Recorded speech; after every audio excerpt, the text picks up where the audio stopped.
que se conoce como protección de motor, un relé de protección de motor, pero vamos a trabajar con un modelo específico, con el modelo 869 del General Electric, el Multilink. ¿Ya? Entonces lo que tienen que hacer ustedes es en unos 15 minutos, en una PowerPoint, en una PPT, pero con video y formal, vestido formal, ¿ya? Tienen que hacer una presentación. ¿Ya? O sea, en el PowerPoint tú no puedes grabar la presentación, ¿cierto? Se puede grabar con un video en conjunto. ¿Lo han hecho alguna vez? No. ¿Ya? Y bueno, no tengo acá el PowerPoint, pero cuando tú haces una diapositiva, ¿cierto? En PowerPoint, tú tienes la posibilidad de colocar en una acción grabar. Entonces tú vas hablando lo que dice la PowerPoint y en una esquinita aparece tu imagen, ¿ya? O un video. Y cada lámina graba su video. ¿Ya? Entonces, por ejemplo, si tú haces una presentación de 20 láminas, ¿cierto? De 20 láminas, por ejemplo, van a haber 20 videitos chicos también. ¿Ya? Eso es para que entender de que ustedes me están explicando bien y entendieron bien lo del motor, lo del relé. Entonces, el grupo de trabajo va a ser de 4, ya pueden trabajar de 4 como máximo, y tienen que explicar el relé, a grandes rasgos, cómo funciona. Ahí yo les voy a dar una pauta, ¿ya? ¿Qué función cumple el relé? ¿Cuáles son sus funciones de protecciones principales?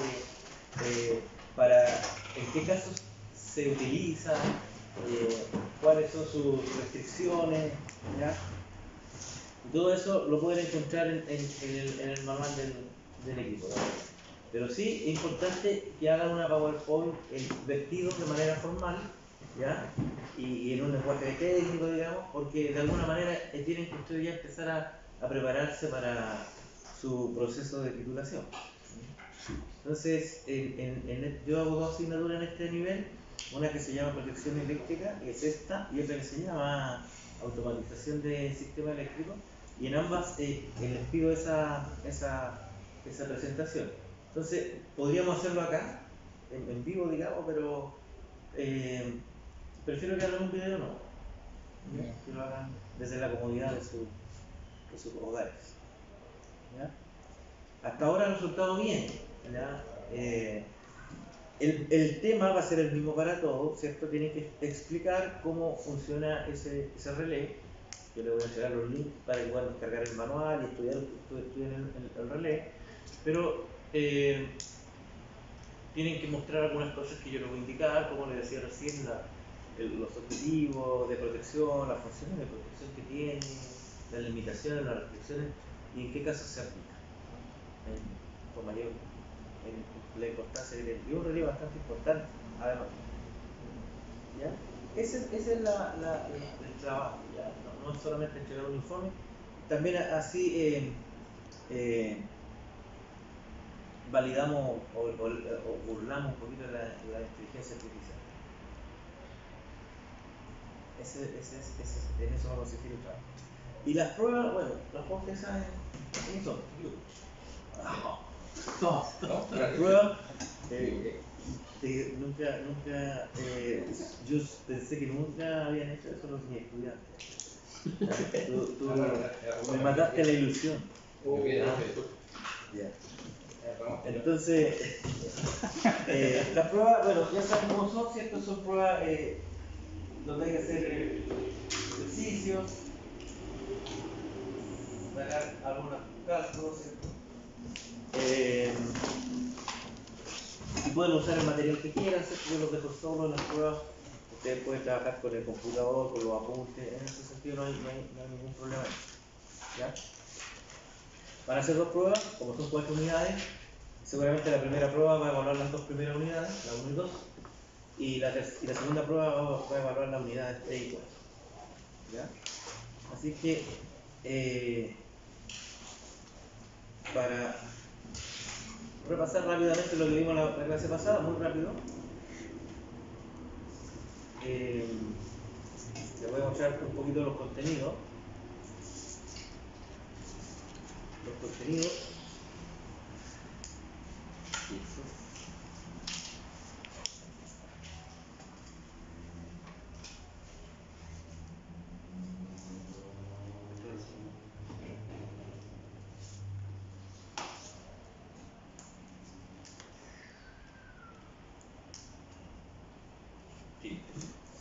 Ya, entonces, el primer capítulo, ¿cierto? Son cosas generales, componentes de un sistema de protecciones. Ahí hablamos, la semana pasada hablamos de la 1.1, que eran los objetivos y filosofía de un esquema de protecciones. Dijimos que había 5 conceptos, principios fundamentales de todo el sistema de protecciones. ¿Se recuerdan de los 5? El primero era selectivo, ¿cierto? Selectividad, que significa aislar solo la zona de falla. ¿Ya? Aislar solo la zona de falla. Eso es ser selectivo. El segundo principio era rapidez, ¿cierto? En el sentido de que la falla debe de aislarse rápidamente. ¿Para qué se hace eso? Para limitar los daños, principalmente. Sean daños materiales, con la curva de tiempo inverso, ¿cierto? O sea, a mayor corriente, mientras más intensa es la corriente, ¿cierto? Más corto debe ser el tiempo de apertura. ¿Ya? Eso es ser rápido. También dijimos un tercer principio que era sensibilidad. ¿Ya? Sensibilidad del elemento de protección significa que tiene que actuar cuando tiene que actuar, ¿cierto? Y no tiene que actuar para operaciones falsas, ¿ya? Llamados falsos, digamos, de eventos eléctricos. Una cuestión que no es tan sencilla a veces, porque a veces, ¿cómo discrimino yo cuando estoy frente a una situación de falsa, ¿cierto? El inversor tiene asesores de humo. El inversor tiene alarma por incendio y no solamente polvo. Ya. Y la falla el tiro de incendio, el tiro del inversor y se como se metieron algunos vivos. Claro. Aquí vamos a aprender, por ejemplo, que hay dos conceptos asociados a eso, que es lo que es trip y lo que es alarma. ¿Ya? O sea, cuando tú configuras un relé de protección para que solamente alarme, ¿ya? Entonces te va a registrar el evento, ¿cierto? Te cuentas tú, por ejemplo, un caso, pero tú no quieres que opere la protección así es, ¿ya? Porque encuentras tú que es una perturbación, no es una falla, es una perturbación. No quieres que opere. Entonces, el elemento de protección se puede configurar para que alarme esos eventos, ¿ya? Ahora, si tú quieres que actúe, ¿cierto? Ante una situación así, hay que cambiar la condición de alarma a trip. Trip significa, la traducción en inglés sería disparo. ¿Ya? Disparar la protección, es decir, como que cambia de estado la protección. Si está normalmente cerrado, ¿cierto? La protección cambia normalmente abierto. Ahí hay un trip, ya se produce una apertura.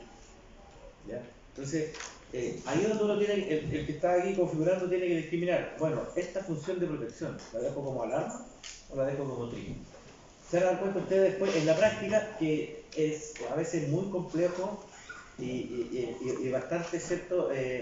Ineficiente dejar siempre los eventos en trip, ¿ya? Porque pasarían operando y ahí no se estaría cumpliendo el principio de sensibilidad. Fallaría el principio de sensibilidad. Un ejemplo clásico es ajustar mucho, ¿cierto? Dejar muy ajustadita la corriente de trip, la corriente de apertura, la corriente de disparo en un arranque de un motor. ¿Ya? ¿Se acuerdan ustedes qué pasaba con la corriente cuando el motor salía de inercia? ¿Cierto? Aumenta la corriente, ¿cierto? ¿Cómo se llama esa corriente? De inrush, ¿cierto? Corriente de inrush. ¿Y qué es? Esa así le llaman, digamos, inrush. Pero si ustedes pudieran explicarle a alguien, si alguien te dice, pero ya, sí, yo sé que se llama inrush, pero ¿qué es la corriente de inrush? ¿Cómo se explica eso? ¿Cómo le explicaría usted a un amigo suyo qué se entiende por inrush? ¿Qué se quiere tocar?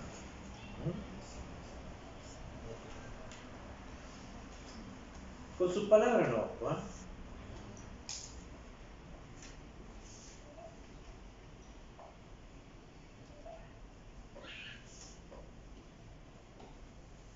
Ya uno no, ¿ah? La corriente de Inrush también se conoce como corriente de magnetización. ¿Ya? Corriente de magnetización. Entonces, ¿qué pasa? Mira, imagínate, para explicarlo de alguna manera, esta corriente de Inrush se manifiesta en los motores de inducción, ¿no? En los motores de inducción. ¿Ya? ¿Qué sabemos de un motor de inducción? ¿Qué saben ustedes de un motor de inducción? ¿Cuántas excitaciones tiene?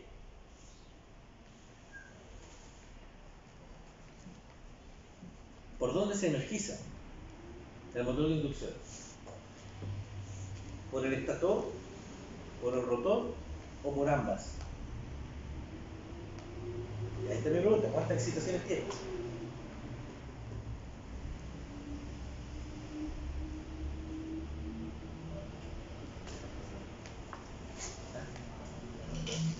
El motor de inducción, ¿por cuántas excitaciones tiene? ¿Por cuántas energizaciones hay?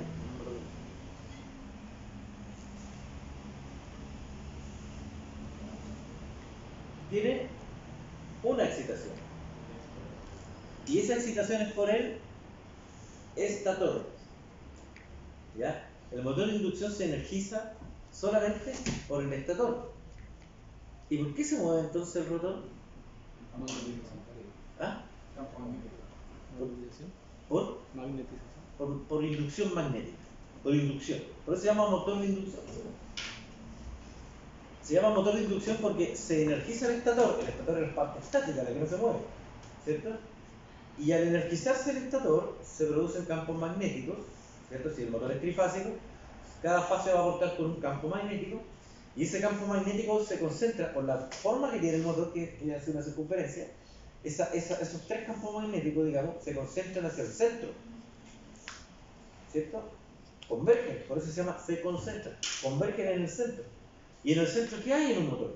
Hay un rotor que está pivoteado, que está sobre un eje.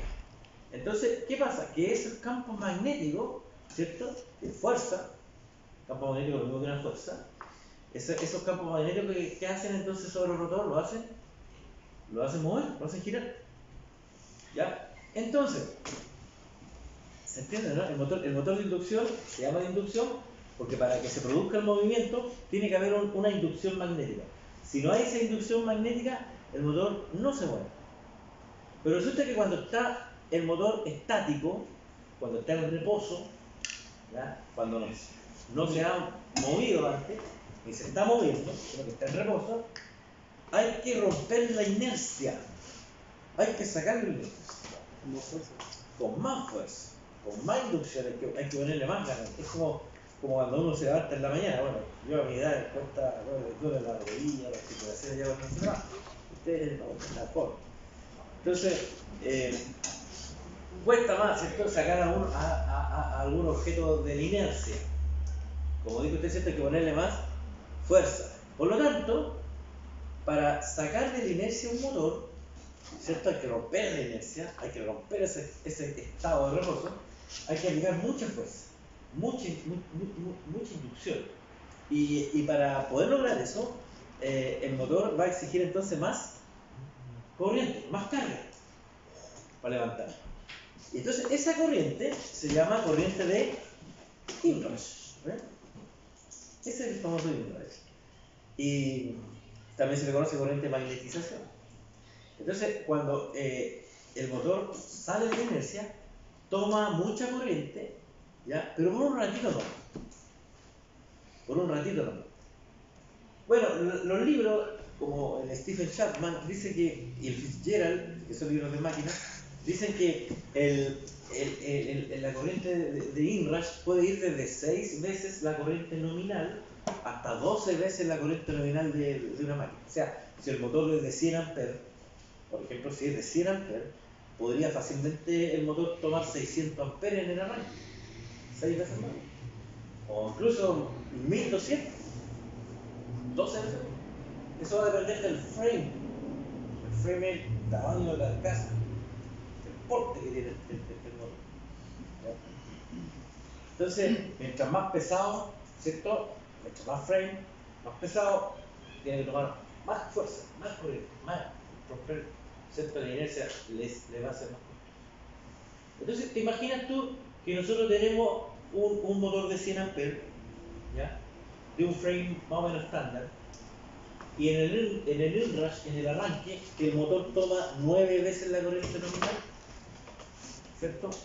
¿Eso puede pasar? Claro que puede pasar. Imagínate, la corriente nominal de un motor sea 100 amperes y supongamos que la corriente de inrush para ese motor es de 9 veces la corriente nominal. 9 veces. O sea, este motor cuando arranca va a tomar 900 amperes. Entonces, si la sensibilidad de protección, ¿cierto?, está muy ajustada, ¿cierto? Está muy ajustada la sensibilidad, ¿qué va a pasar cuando lo saquemos de la inercia? ¿Qué va a pasar en el arranque? ¿Cierto? Va a... Sí, a tripear, ¿ya? Así dicen los viejos de protección. Va a tripear, o sea, va a operar. Y el breaker, o el interruptor, ¿cierto? Va a desenergizar la máquina y no va a arrancar nada, ¿verdad? Entonces eso está malo, está mal hecha esa protección, porque quedó muy sensible. A eso se refiere la sensibilidad, ¿eh? Entonces, si hiciéramos una curva corriente-tiempo, como la del otro día, ¿cierto? Yo le decía, las curvas son logarítmicas. O sea, aquí hay 1 ampere, aquí hay 10 amperes, aquí hay 100 amperes, aquí hay 1000 amperes, aquí hay 10.000 amperes. ¿Cierto? Así más o menos son las corrientes. Y los tiempos también son logarítmicos. Aquí hay 0,01, no parte en 0. Aquí hay 0,1, aquí hay 1, aquí hay 10. Y más, 100. Y así, 100 segundos. Esta es la curva de tiempo. Entonces, la corriente nominal dice que es de 100. Ahí están los 100. Supongamos que el cortocircuito aquí sean 7000 amperes. Un ejemplo, 7000 amperes. Por aquí están los 7000 amperes. Entonces, la curva de este motor tendría que ir así. ¿Cierto? Es una forma inversa. ¿Cierto? Pero tengo que calcular el inrush. El inrush. Entonces, en este gráfico, ¿dónde está el inrush? El inrush está por acá. Y el inrush, dependiendo de la máquina, toma un tiempo. Puede durar desde fracciones de segundo, 0,5 segundos, 0,2 segundos, hasta un poquito más de un segundo, 2 segundos, 3 segundos. Imagínate que en esta máquina el inrush durara un segundo. Aquí está un segundo, ahí está un segundo, aquí están los 900. Queda ahí, ¿ves? Queda aquí el tiempo de inrush, ahí queda el punto inrush. Ese sería el punto inrush.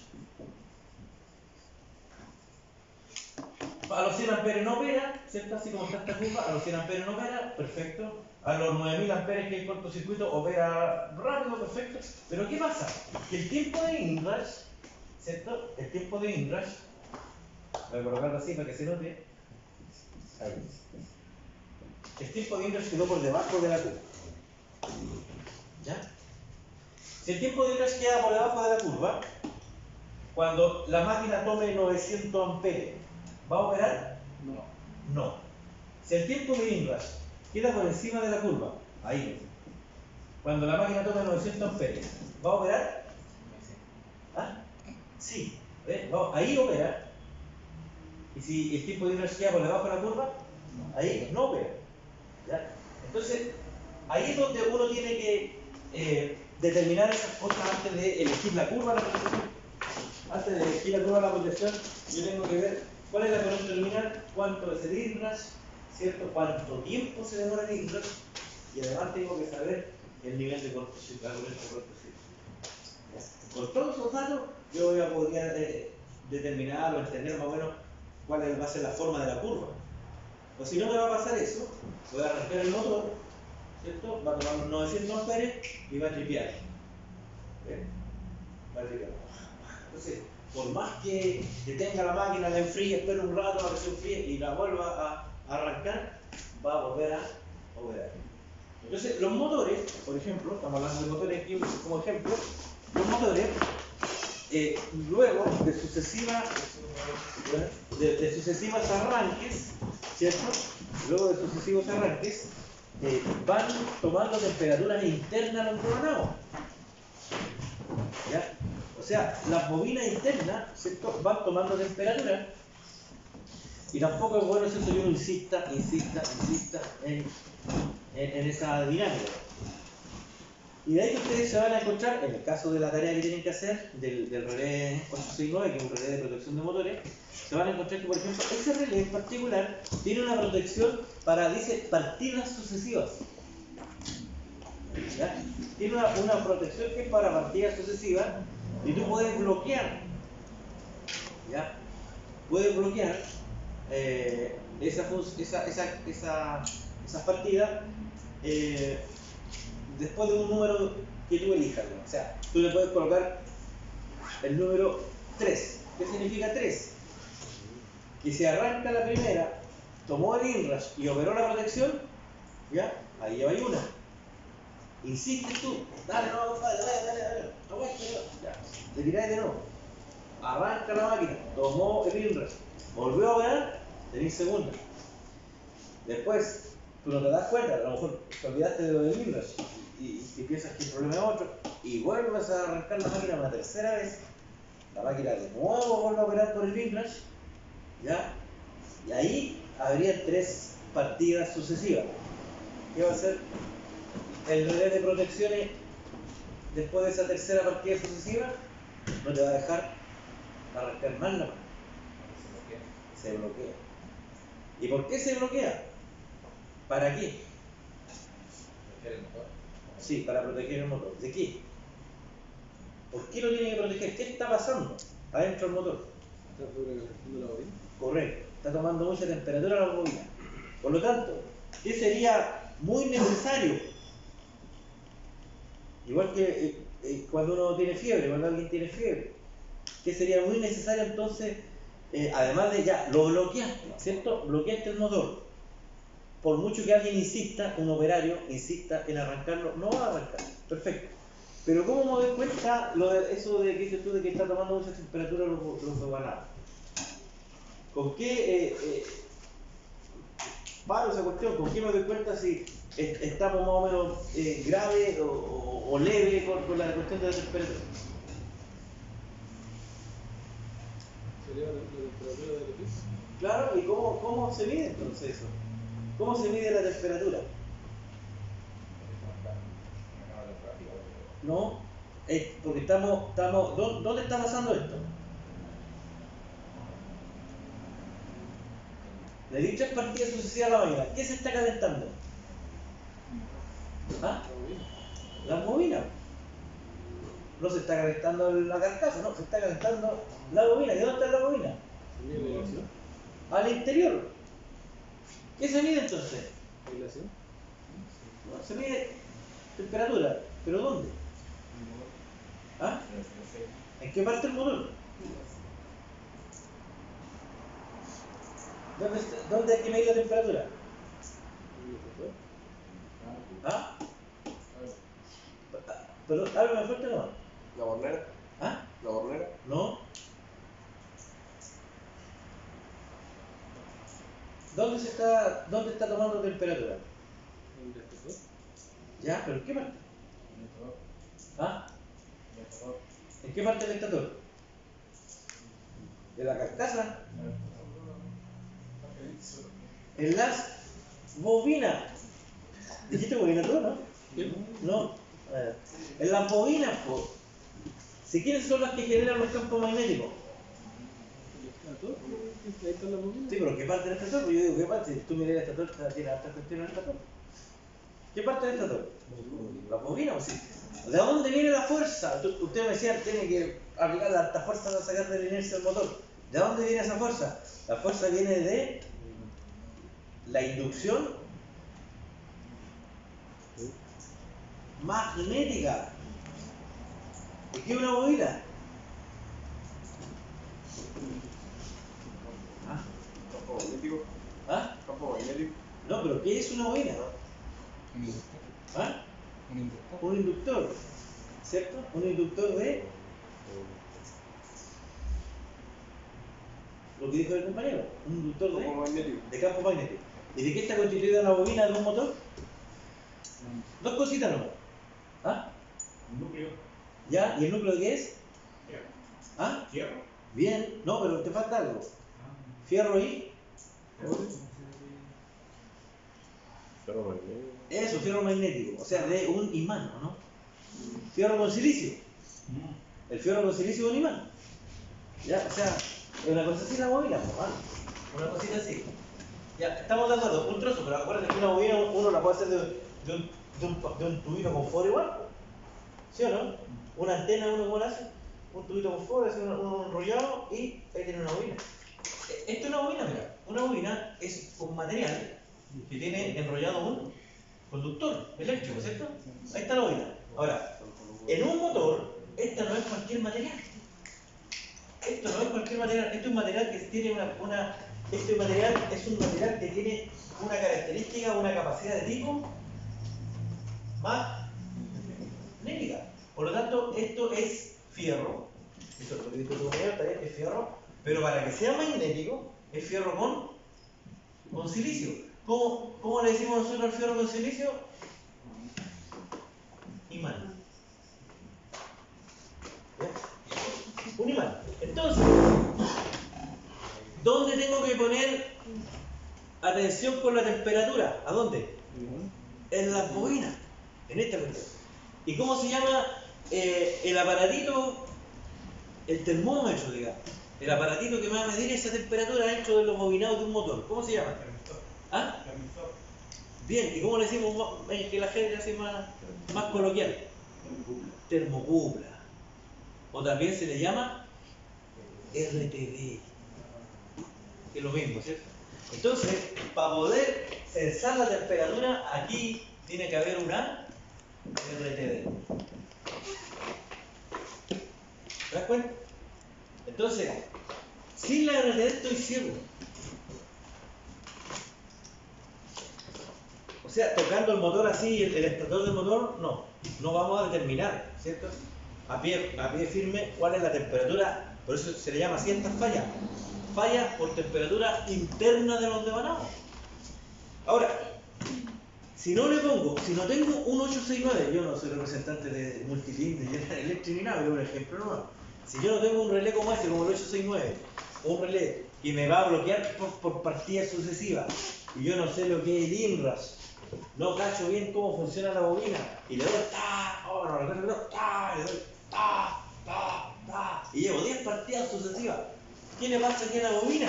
¿Qué pasa con esta variable? Temperatura, ¿qué pasa? Aumenta, perfecto. Y si está aumentando la temperatura, ¿qué le pasa a la chaquetita de acá? ¿Qué le pasa a la aislación? Se pierde la aislación. ¿Y qué pasa con la resistencia cuando se pierde la aislación? ¿Tiende a dónde? A infinito. A infinito. Y después empieza a salir humito. Y ahí uno dice, padre, para, no le digas más. No, ya demasiado.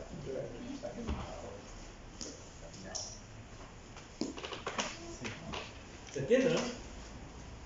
Para poder hacer protección eléctrica hay que entender muy bien cómo funciona el dispositivo o la máquina eléctrica que estoy protegiendo. Si voy a proteger un transformador, tengo que saber muy bien cómo funciona un transformador. Si voy a proteger un motor de inducción, tengo que saber el principio de funcionamiento de un motor de inducción. Si voy a proteger una línea trifásica, aérea, tengo que saber muy bien cómo funciona una línea trifásica. ¿Por qué? Una, porque tengo que, ¿cierto?, hacer las cosas bien, y otra, para entender los fenómenos que allí ocurren. Porque cuando tú veas un relé multifunción, ¿ya?, un relé de protección que tiene muchas funciones, tú te vas a encontrar con que tiene protección de sobrecorriente. Tú dices sobrecorriente, me acuerdo que el profe dijo que la sobrecorriente era la falla, el cortocircuito. Perfecto. Ajustemos esa protección de sobrecorriente. Hay que ajustar. Tiene protección residual. ¿Qué significa una protección residual? Una falla de tierra. ¿Cierto? Una falla de tierra, una fuga de corriente. ¿Vamos a dejar también operativa esa función de protección? Claro, dejemos la operativa porque, ¿cierto?, me va a proteger ante fuga, a tierra y todo ello. Pero después el relé de todo se empieza a preguntar otras cosas, como por ejemplo pérdida de asimetría, o pérdida de simetría, perdón, ¿cierto? o esto, bloqueo para partidas sucesivas, protección contra giro inverso, en el caso de los motores, ¿ves? Protección contra bajo voltaje, sobre voltaje, bajo factor de potencia, sobre factor de potencia. Entonces te volvés loco, tú después me dices, no, para. Dejemos la sobrecorriente nomás. Y uno deja activar la función de sobrecorriente. Entonces tiene uno aquí el tremendo computador, ¿cierto? Que le costó 3 millones de pesos y usa el Word.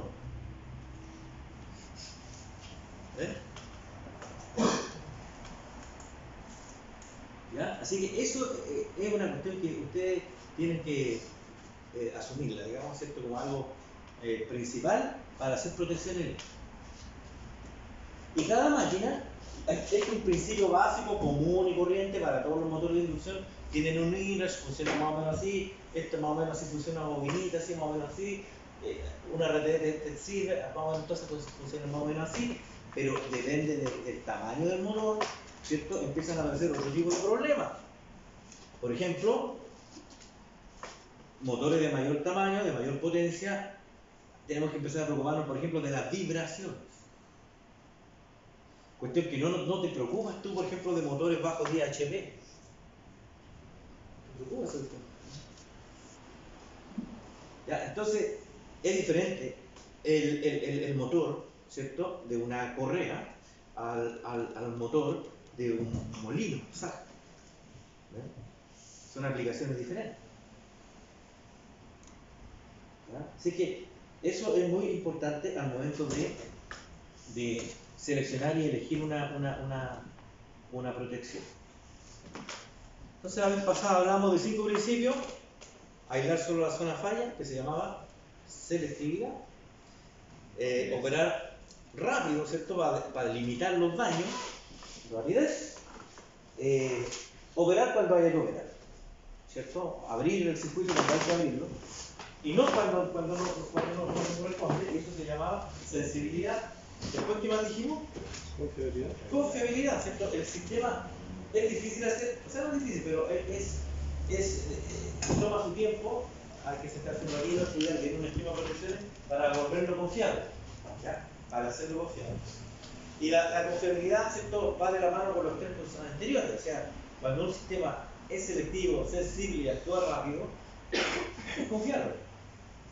Pero si un sistema de protección eléctrica actúa cuando no tenía que actuar, se demoró mucho, es lento, o sea, perdió la sensibilidad y la rapidez, ya no es confiable. O se cae un breaker de una barra principal cuando debió haberse caído una barra abajo y dejó todo otro circuito aislado, ya no es selectivo, ¿cierto? Ahí se pierde la confiabilidad. Y el último principio, que era el número 5, que era que tenía que ser simple y económico. Simple y económico, o sea, lo más acotado posible. O sea, un gran desafío para los ingenieros electricistas, ¿cierto?, que tienen que armar esquemas de protecciones confiables, rápidos, sensibles, ¿cierto?, seguros, selectivos y más encima, baratos. ¿Ya? Bien, ¿alguna duda hasta acá? Eso es un breve repaso de la clase pasada. Eso es. Hoy día nos corresponde entrar aquí a lo que son los transformadores de corriente y los transformadores de potencial. ¿Ya? Los transformadores de corriente y los transformadores de potencial. Entonces, transformadores de corriente. ¿Qué es un TC? ¿Qué se entiende por un transformador de corriente? ¿Ya?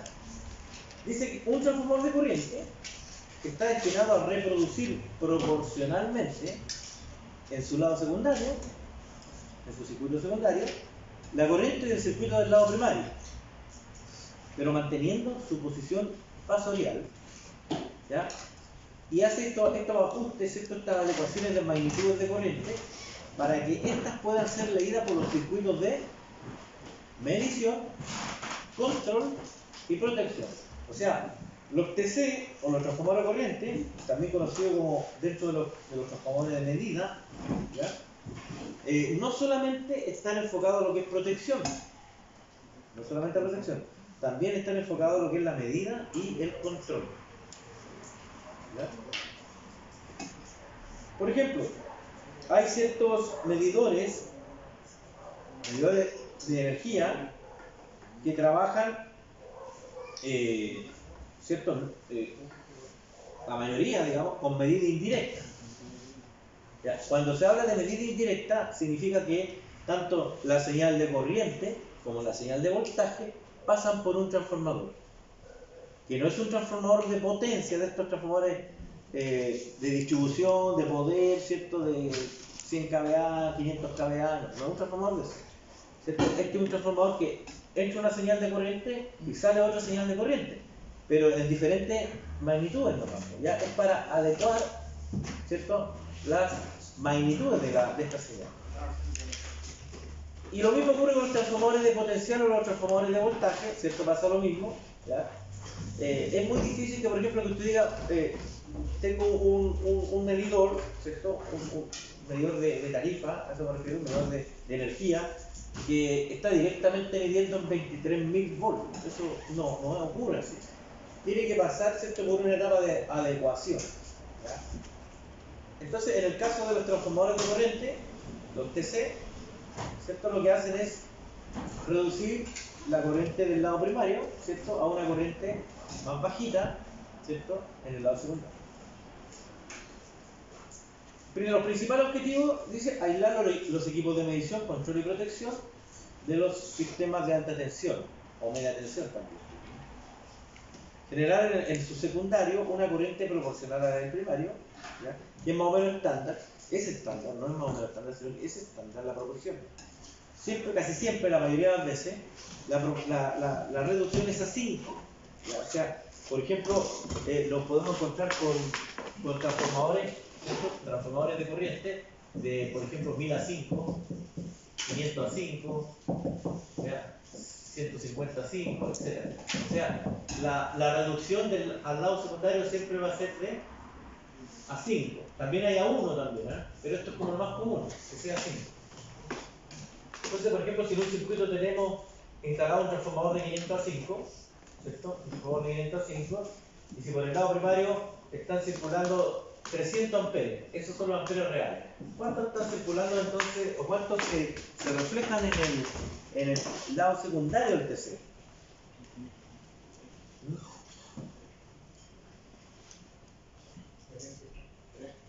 ¿Cierto? ¿Cuánto sería?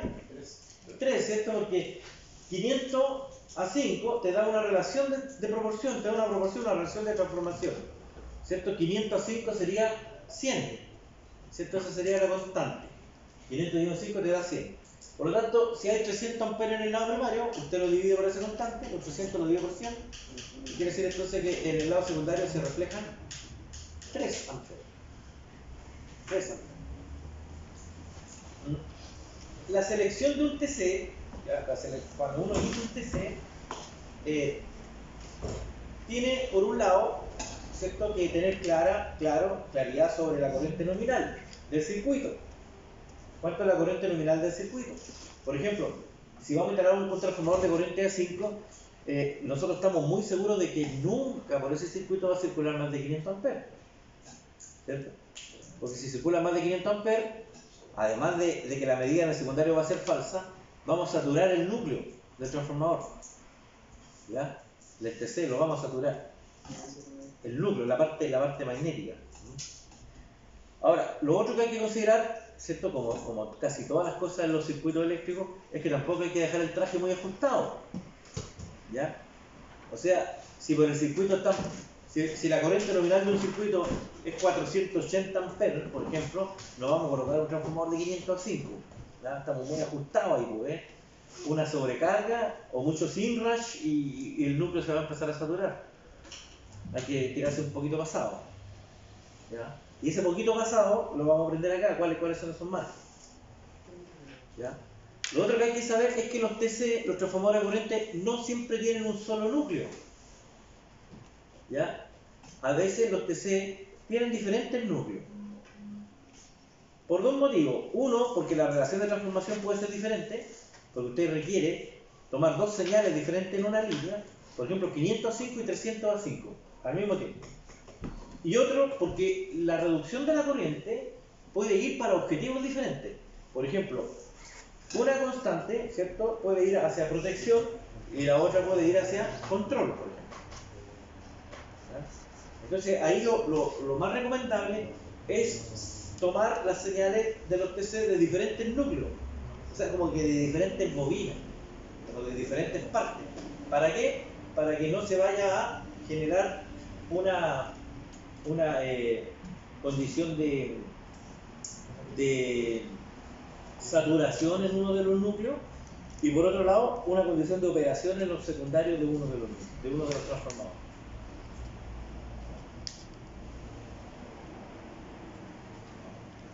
Eso con respecto a los transformadores de corriente. Aquí hay un dibujito que explica el principio de funcionamiento. ¿Ya?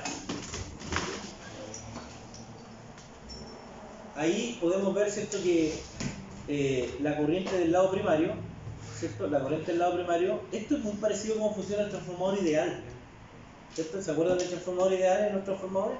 Que hay un voltaje del lado primario, ¿cierto? Y de acuerdo al número de vueltas, en el lado secundario, ¿cierto?, se induce un voltaje secundario. Si hay menos vueltas en el secundario, menos vueltas en el primario, ¿cierto?, la tensión en el primario va a ser menor. Si el número de vueltas del primario igual al número de vueltas del secundario, la tensión de entrada va a ser la misma que la tensión de salida.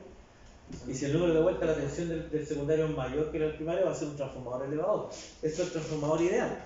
Aquí pasa lo mismo. Si te das cuenta, aquí dice NP, que significa número de vueltas al lado primario, y NS, que significa número de vueltas al lado secundario, y son diferentes. Incluso el dibujo lo muestra.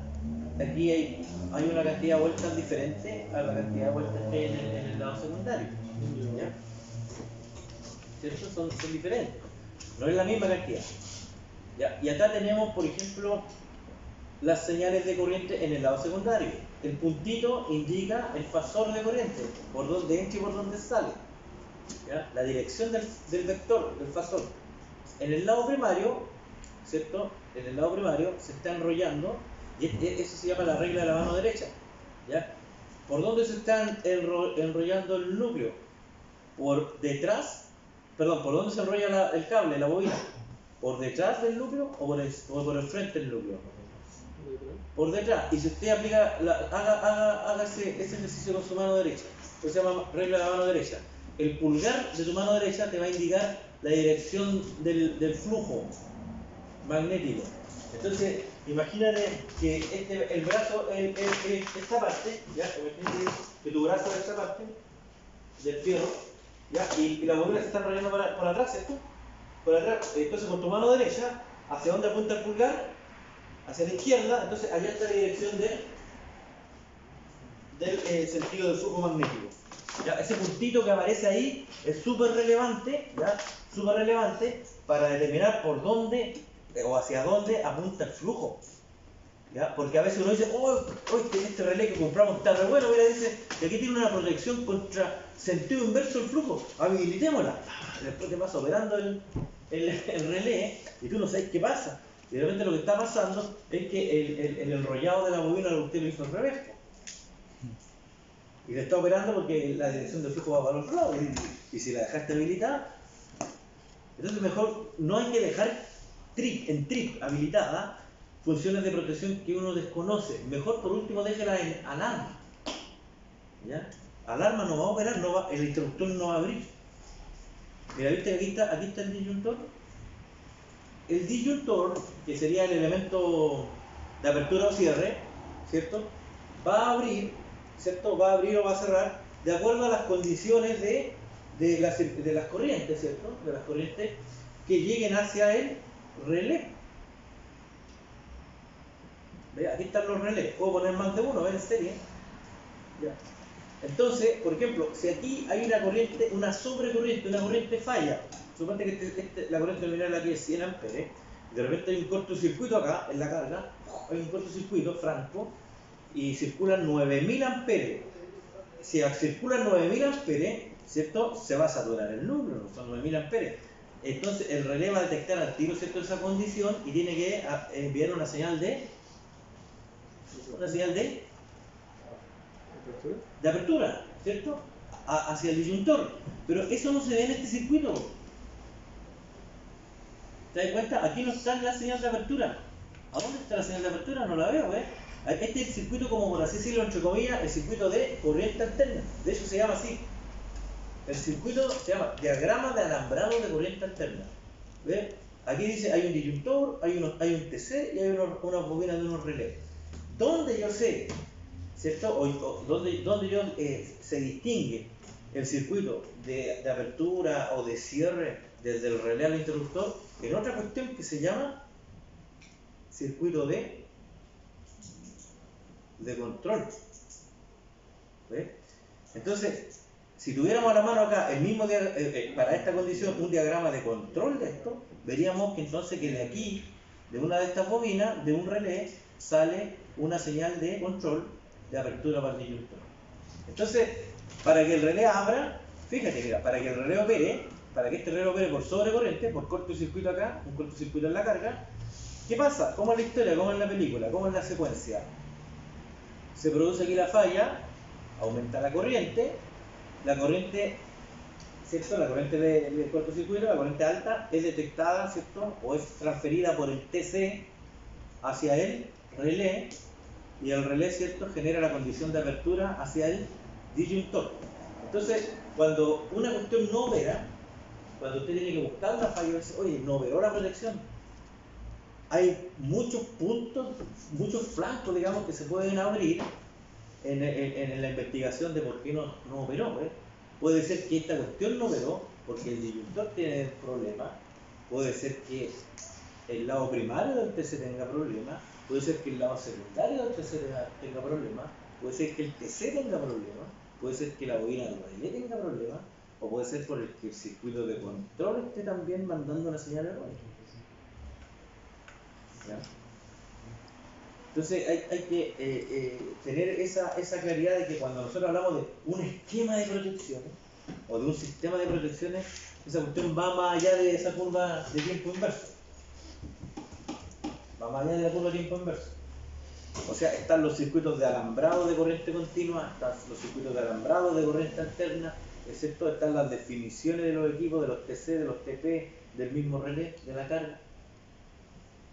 ¿Ya? Así que este equipito, o este dispositivo, más bien dicho, este elemento es muy importante en los sistemas de protección, el TC, los TC.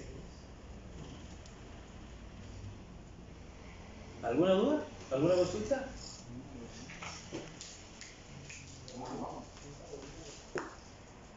Ya. Aquí mira, alguna cosita más o menos sencilla, ya la explicaba yo recién, pero para ponerle un poco de ordenamiento a esto. Aquí hay unos símbolos que son como estándares que se utilizan para distinguir en los planos eléctricos, en los diagramas eléctricos, a los transformadores de corriente. El más utilizado es el primero, el de la norma americana, ANSI. ¿Ya? Seguramente lo han visto ustedes por ahí. Este monitor que está acá, ¿ves? Esto es el símbolo de un TC. Entonces, en diagramas unilineales, nosotros vamos a encontrar cosas como esta. Aquí hay una barra, hay una carga, ¿cierto? Este es un circuito radial, una carga expresa. Aquí va una corriente primaria, ¿ya? La corriente que circula con la línea, corriente primaria. Aquí hay un TC, un transformador de corriente, este es un diagrama unilineal, ¿ya? No es un esquema de alambrado, es un diagrama unilineal. Y del TC, ¿cierto?, la corriente del primario es convertida a una corriente del secundario. ¿Y esa corriente a dónde va? A un relé.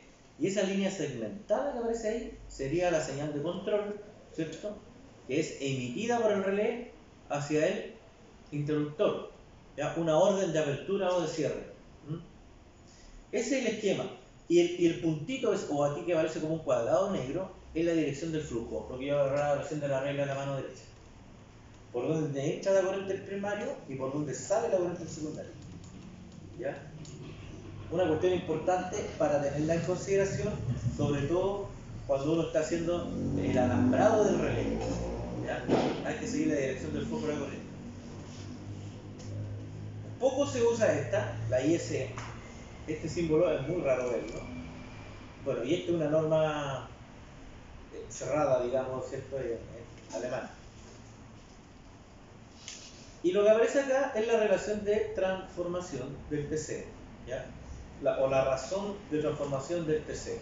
Igual que un transformador de esos que ustedes conocen, la relación de transformación, ¿cierto? En lo que es corriente es inversa de número de vueltas al secundario partido por número de vueltas al primario.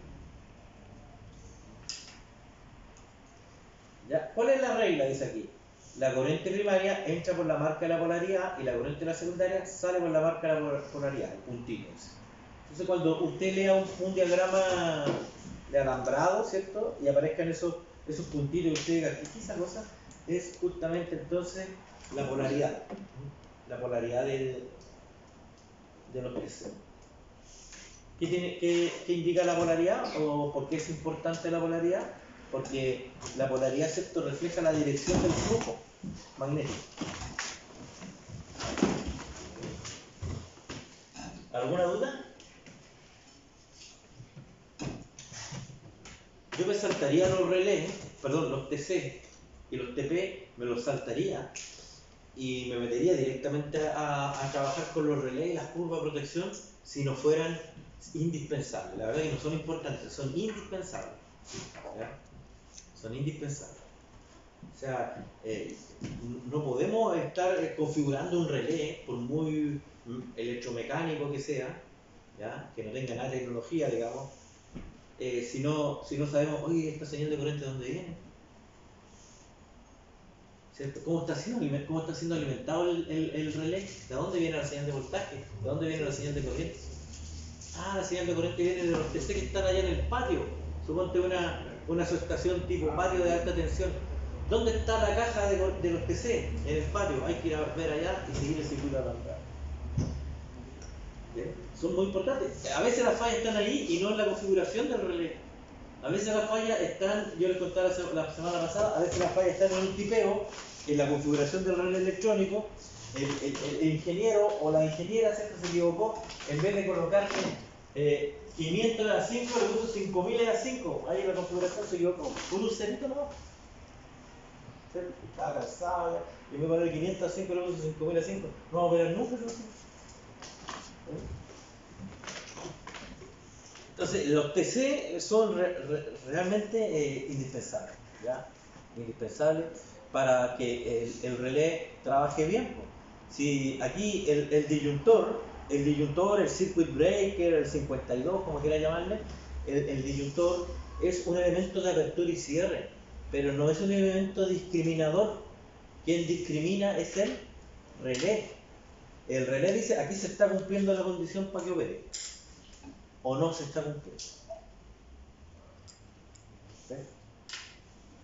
Si usted, ya sea por curva, por chavetita, ¿cierto?, por botoncito, por teclita, por perillita o por computador, usted le pone a esta corriente de 100 amperes, le pone usted un trip por sobrecarga, no sé, a los 500 amperes, bueno, eso se va a ver reflejado, ¿cierto?, en la curva, pero la condición, si se cumple o no se cumple, la va a discriminar el relé. Y si al relé le llega una señal del TC, ¿cierto?, errónea, no va a cumplirse nunca esa condición. Ya, son muy importantes los TC entonces, ¿ok? ¿Alguna duda ahí con los TC? ¿Habían visto ese símbolo? ¿No? ¿Sí? ¿No? Es como medio redondito, ¿te das cuenta? El círculo del TC es como medio redondito, ¿sí? ¿Ya? Y va sobre la línea, porque vamos a ver el símbolo del TP es parecido, pero no va sobre la línea, tiene como un devanado así. Ya, esta cuestión es importante, mira. Valores de la X según la norma ANSI. Esto es cuando ya nosotros vamos a elegir un TC. Usted dice, profe, sabe que me dio 700 amperes.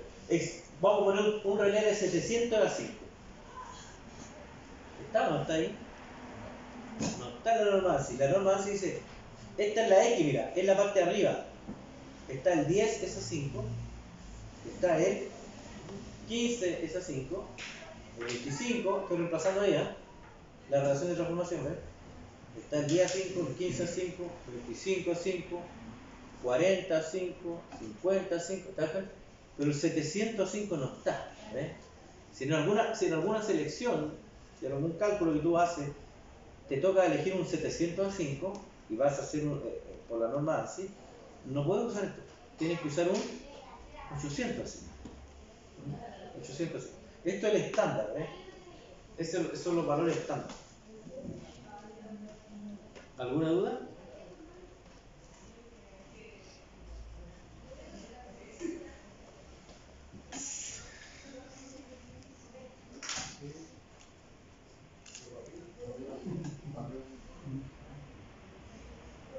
Bien, hay un ejemplo acá que puede ser muy trivial para ustedes, es un ejemplo facilísimo, pero lo vamos a revisar igual, ¿no? Mira, vienen por el primario 120 amperes, ¿ya? Vienen por el primario 120 amperes, el número de vueltas del lado primario es 20, es la vuelta, el NP, ¿cierto? Y el número de vueltas del lado secundario es 600. Para este transformador entonces, el NS, ¿cierto? El número de vueltas del secundario, eso sería el número de vueltas del lado secundario, ese sería el número de vueltas del lado primario.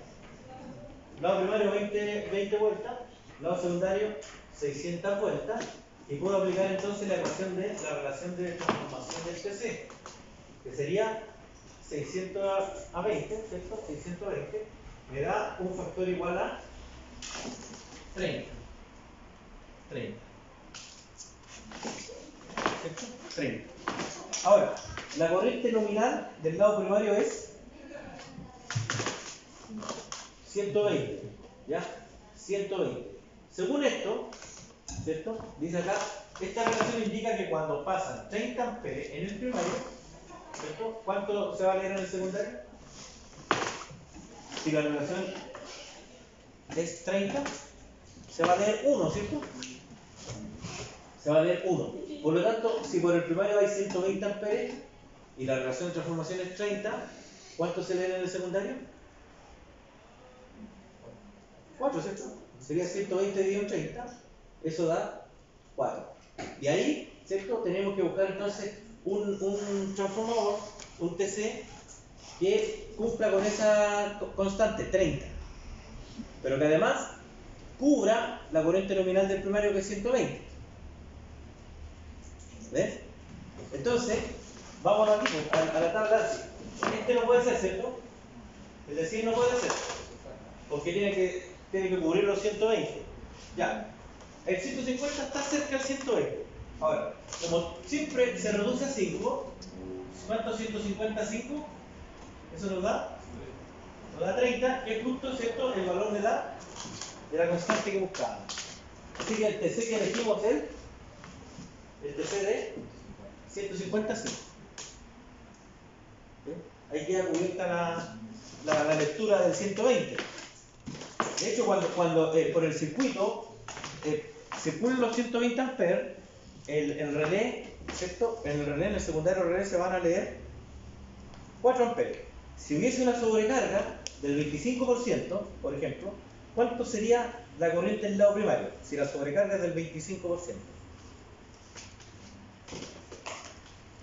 Suponte que es un poquito más de 120, ¿cierto? ¿Ah? 150 sería. ¿Cuánto? 150, ¿no? 150, ¿cierto? ¿Y sería cuánto es la lectura en el relé? ¿Cuánto va a dar? 5. Porque el relé es de 150 a 5. O sea, ahí tú dices, mira, perfecto, mi relé, entonces, mi TC, podría llegar entonces a cubrir una sobrecarga del 25%. Pero una sobrecarga mayor al 25%, ¿cierto? No es el TC adecuado. ¿Ya? Ahora, si tú dices, lo que pasa es que este circuito es de un alimentador que está proyectándose. Esta cuestión seguramente ya a fines de año lo que va a tomar un poquito más de carga, va a tomar un 50% más de carga. ¿Qué hace usted ahí entonces? Si de aquí a fin de año el alimentador va a tomar un 50% más de carga. ¿Ah? ¿Cambia los TC a fin de año o lo diseña bien ahora? Lo diseñamos bien ahora, ¿cierto? Entonces, ¿cuánto vale el 50% más de 120? 180. Agreguémosle la sobrecarga siempre más o menos de un 25%. ¿Cuánto es 180 más un 25% de sobrecarga? ¿Ah?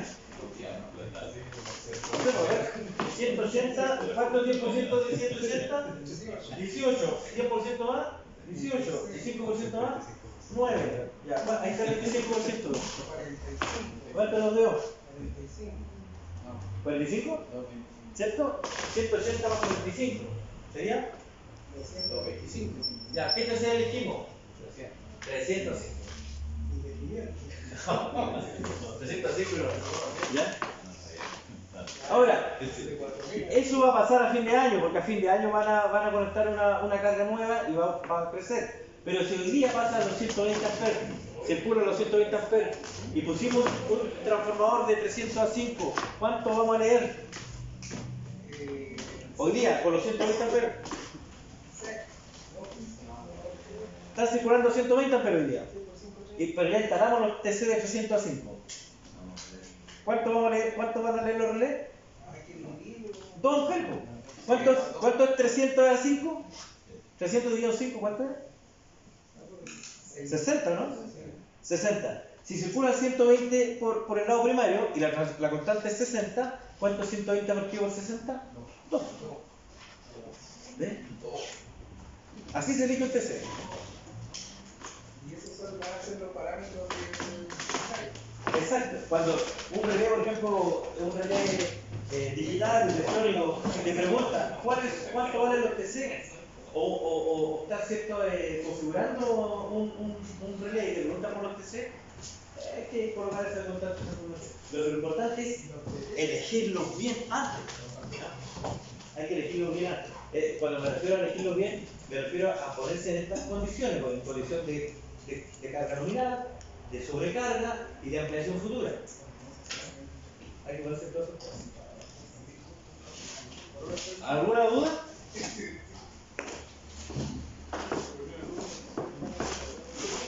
Ya, pero hay algo más con la selección de los TC. Ya, hay algo más que hay que considerar, que se llama factor de sobrecorriente.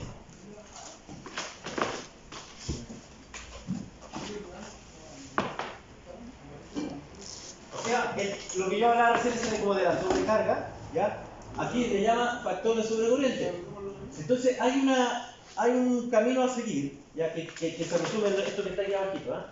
Todo este bla bla se resume en eso. El factor de sobrecorriente que normalmente uno debería aplicar, ¿cierto? Normalmente uno debería aplicar es de 20. ¿Ya? Es decir, vamos a trabajar con un rango un poquito más, ¿cierto? de corriente del TC, y eso debido a los márgenes de seguridad que hay que dar. Pero depende de esto también, de las precisiones del transformador. Las precisiones del transformador de corriente son de 2,5, son de 5 y son de 10. El valor más usado normalmente es de 10. ¿Ya? Eso es más o menos lo que uno se encuentra en el mercado. ¿Ya? Entonces, considerando eso, la norma ANSI recomienda usar un factor de sobrecorriente igual a 20. Entonces, hay que ponerlo acá en esta ecuación cuando uno va a calcular la corriente del TC. ¿Ya? Pero fíjate, ¿qué te pide? ¿Cierto? ¿Qué te pide como dato también la aplicación de este factor de seguridad, de sobrecorriente, perdón? Te pide la corriente de cortocircuito. ¿Ya? O sea, cuando uno, por eso que cada vez que uno hace un estudio de protecciones, ¿ya? Un ECAP, ¿ya? Cada vez que uno va a hacer un ECAP, un estudio de coordinación y de ajuste de protecciones, siempre, antes de este, tiene que ir el estudio de cortocircuito. ¿Ya? Siempre. ¿Por qué hay que hacer el estudio de cortocircuito primero? Porque para hacer un ajuste de protecciones y una coordinación y ajuste de protecciones, tengo que tener actualizados los valores de cortocircuito. ¿Ya? Hay que hacer eso. que no estamos ciegos, o sea, si nosotros empezamos a hacer el ajuste de una protección o elegimos un transformador, un TC, y no sabemos los corrientes de cortocircuito, podríamos elegir mal el TC, por ejemplo, y dejarlo con una impedancia muy alta, ya un burden que se llama, un Z-burden, una impedancia propia del TC, y eso puede generar saturaciones tempranas del núcleo, o sea, va a matar antes el transformador. Así que una cosa importante en la selección, ¿ya?, de un TC. Fíjate que la selección de un TC va más allá de la constante, ¿ya?, de la razón de transformación, va más allá. O sea, no es tanto como decir, mira, profe, pasan 120 amperes por el primario, elegí uno 250 a 5, estoy listo. ¿Ya? No pasa por eso nomás. También hay que preguntarse cosas como esta. ¿Cuál es la precisión del TC que voy a usar? ¿Cuál es el factor de sobrecorriente que voy a aplicar? ¿Cuánto es la corriente de cortocircuito en el punto fallo donde estoy instalando, ¿cierto?, el breaker? Y para eso hay que tener entonces los valores de cortocircuito. Aquí, por razones de tiempo en este ramo, cuando tienen que ustedes configurar un relé, que las pruebas, digamos, tienen que elegir ustedes una curva y configurar las curvas, yo les doy ya los corrientes de cortocircuito. No es que tengan que ustedes calcular la corriente de cortocircuito. ¿Ya? Aquí hay un ejemplo, miren.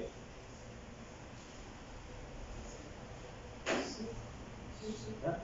Dice, por ejemplo, un transformador de corriente con relación 605 y factor de sobrecorriente igual a 20, ¿ya?, puede ser usado en un sistema eléctrico si la máxima corriente de cortocircuito en el punto de instalación del TC no supera los 12.000 amperios. O sea, si ya está eso así, mira, tú dices, este TC que elegimos, 605, ¿ya?, algo parecido a lo que pasa con los disyuntores de las casas, que usamos las casas, son los monopolares, tienen una capacidad de ruptura, ¿cierto? La capacidad de ruptura en las casas son 6 kA, 10 kA, ¿cierto? Y eso te indica como la máxima corriente de cortocircuito que soporta, ¿ya? Aquí es lo mismo, ¿ves? Si tú tienes un TC 600A5, por la norma ANSI, ¿cierto?, si la precisión fuera de 10% del TC, acuérdate que acá la normativa cubre 2,5, 5 y 10. Si la precisión del TC, lo más común que sea del 10%, el factor de sobrecorriente va a ser de 20, es una constante, no tiene dimensiones, es 20, un número. Entonces, 605, ¿cierto?, por 20 nos da, entonces, si esas son las características, usamos la corriente del lado primario, 600, usamos el factor 20, nos da 12.000 amperes. Eso quiere decir entonces que ese TC va a soportar máximo los 600 amperes, perdón, los 12.000 amperes. ¿Ya? Y eso se conoce con este nombre, mira, se conoce así, mira, verificación de capacidad de ruptura de los interruptores. Así se conoce ese estudio. ¿Ya? Verificación de la capacidad de ruptura de los interruptores. Entonces, en el medio, entre el estudio de cortocircuito y el estudio de coordinación de protecciones, hay que hacer una cuestión que se llama verificación de la capacidad de ruptura de los interruptores.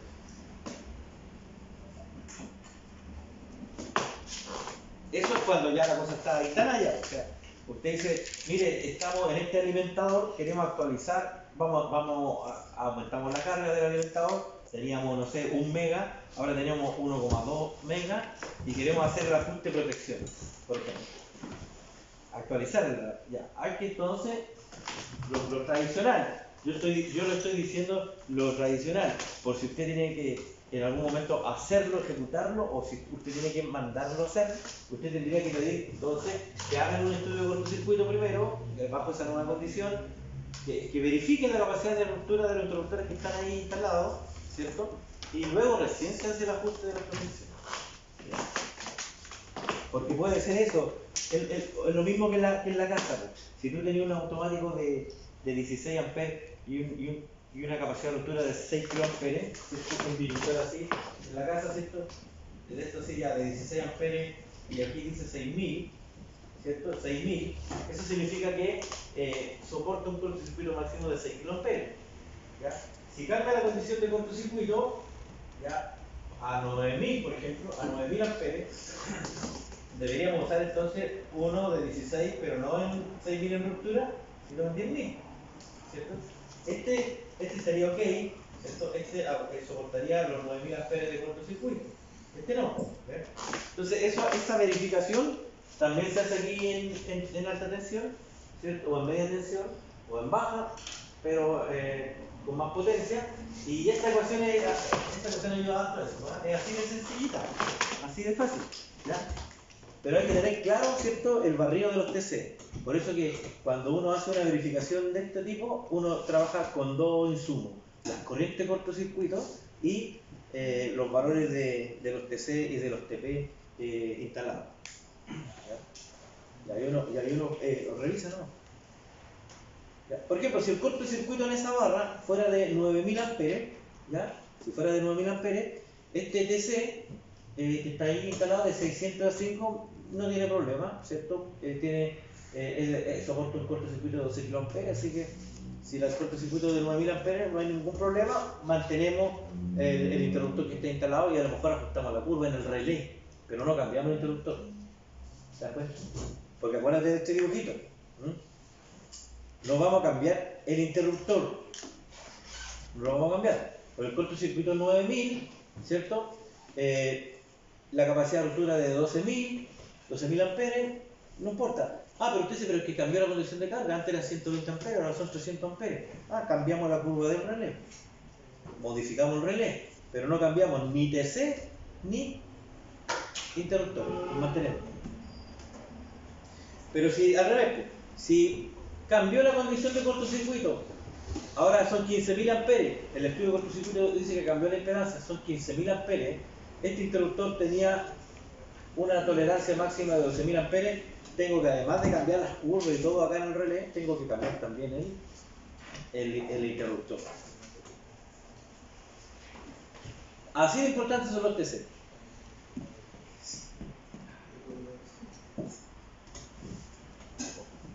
¿Ve? El TC va más allá de la relación de transformación. ¿Alguna consulta?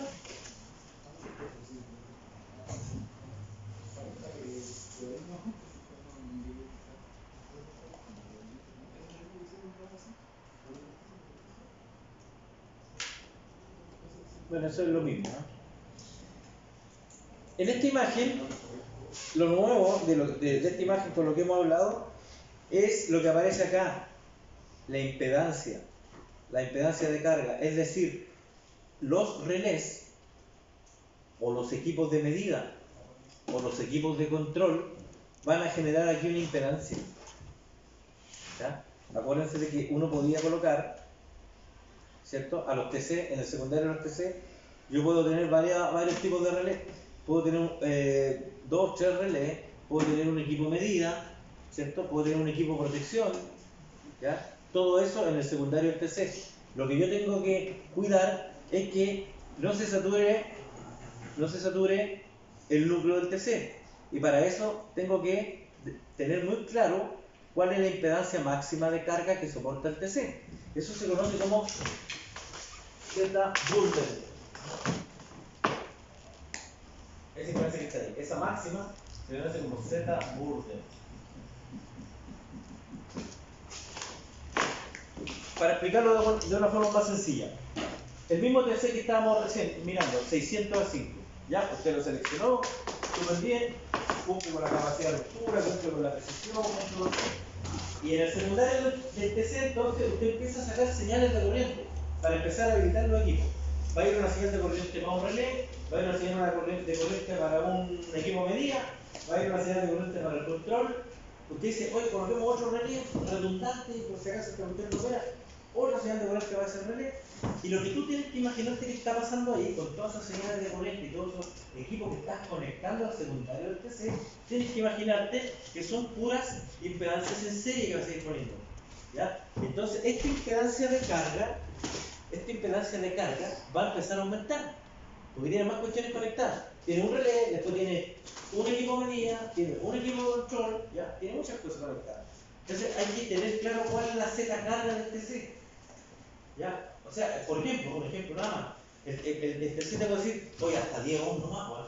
Hasta 10 ohms. No pongáis, no conectéis más cuestiones. O sea, si con el relé y con el equipo medida tú tienes 9,5 ohms, por ejemplo, no coloquéis un equipo control. Ah, dice, ¿qué es lo que hago? Ah, vas a tener que cambiar el TC. Vas a tener que elegir un TC con 2 núcleos. ¿Me entiendes? ¿Para qué? Para no sobrecargar el secundario en relación a impedancia. Así se define, uno dice, oye, ¿por qué?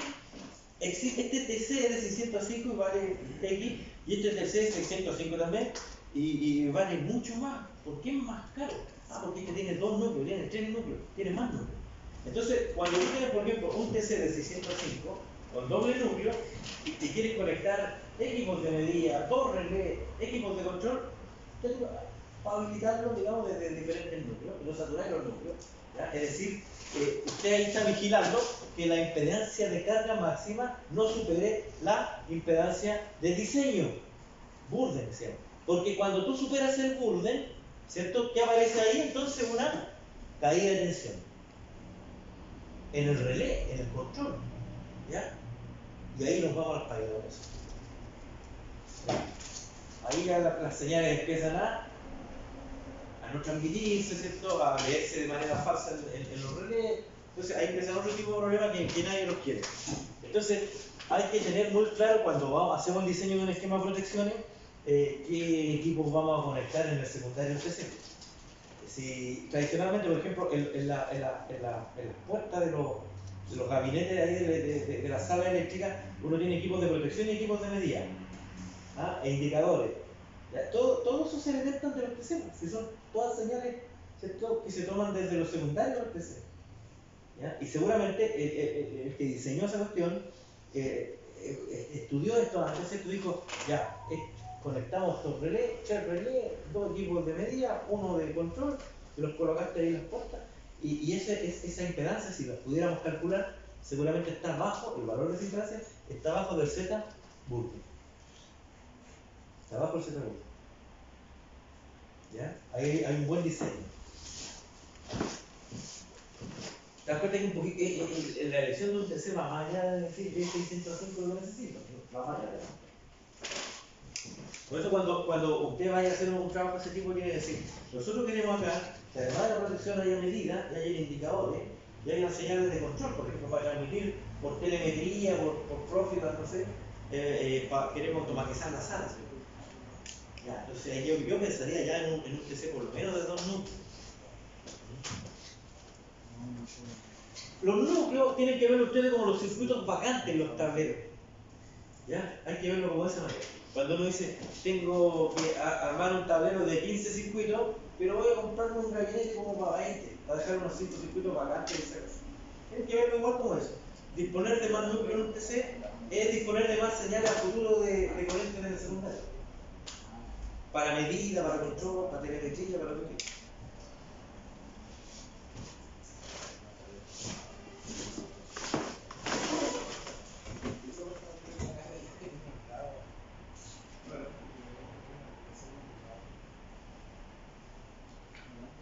¿Alguna duda?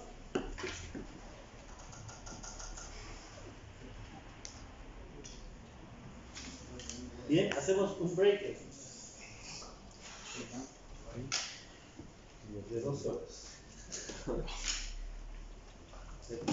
Son las 20 para las 9, a las 9 volvemos.